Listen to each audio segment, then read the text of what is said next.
राघव एक छोटे से गांव में रहने वाला एक लड़का था। उसका गांव सुंदरता और पवित्रता से घिरा हुआ था और उसकी फैमिली गांव के सबसे अमीर परिवार में से एक थी। लेकिन राघव को सबसे ज़्यादा खुशी पेंटिंग करने से मिलती थी, जो कि उसका पैशन था। बचपन से ही उसे पेंटिंग बनाने का बहुत शौक था और उसकी चाह थी कि वह एक दिन बहुत बड़ा कलाकार बनेगा। गांव में राघव के सपने के बारे में सबको पता था, लेकिन जैसे ही वो बड़ा हुआ और कॉलेज में एडमिशन ले लिया तो उसके सामने कई सारी मुश्किलात आने लगी। उसके पिता, जो कि गांव के एक बड़े बिजनेसमैन थे, चाहते थे कि राघव उनकी दुकान चलाए और फैमिली बिजनेस को आगे बढ़ाए। लेकिन राघव के दिल में सिर्फ एक ही ख्वाहिश थी, अपने सपने को पूरा करके एक कलाकार बनने की। राघव ने अपने सपने को दिल में रखते हुए अपनी स्टडीज़ पूरी की, लेकिन कॉलेज के दिनों में वो समय भी आया जब उसे अपने सपने को पूरा करने के लिए अपनी फैमिली के अगेंस्ट जाना पड़ा।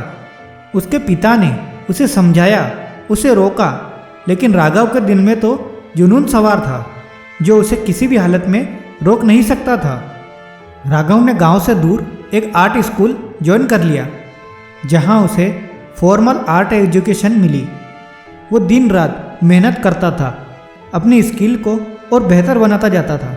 लेकिन वो समय भी आ गया जब उसे पैसों की कमी होने लगी, क्योंकि उसकी फैमिली ने उसे सपोर्ट नहीं किया और वो अकेला मुश्किलों का सामना कर रहा था। लेकिन राघव हार नहीं मान रहा था। वो अपने सपने के लिए दिन रात काम करता रहा। उसने अपनी पेंटिंग को एग्जीबिशन में दिखाया, कंपटीशन में हिस्सा लिया और अपनी पेंटिंग को ऑनलाइन प्लेटफॉर्म पर भी प्रमोट किया। वो खुद को और बेहतर बनाने के प्रयास में लगा रहा और अपने सपने की तरफ बढ़ता गया। एक दिन राघव को एक बहुत बड़े बिजनेसमैन और आर्ट कलेक्टर मिस्टर कपूर ने नोटिस किया। मिस्टर कपूर राघव के टैलेंट को पहचान कर उसे एक बड़े आर्ट गैलरी में अपनी पेंटिंग डिस्प्ले करने के लिए मौका दिया। वो उसे फाइनेंशियल और प्रोफेशनल सपोर्ट देने के लिए भी तैयार थे। राघव के लिए ये एक सपना पूरा हुआ था। उसके सपने के सफ़र में राघव के सामने कई और चैलेंज भी आए, पर वो हार नहीं मानता था। उसने अपनी मेहनत, लगन और कला से समाज को प्रभावित किया था और अपनी सफलता की ऊंचाइयों तक पहुंच गया था। उसकी पेंटिंग देश के प्रसिद्ध आर्ट कलेक्टर और सेलिब्रिटीज़ और देश के बाहर भी जाने लगी। उसका नाम आर्ट वर्ल्ड में मशहूर हो गया।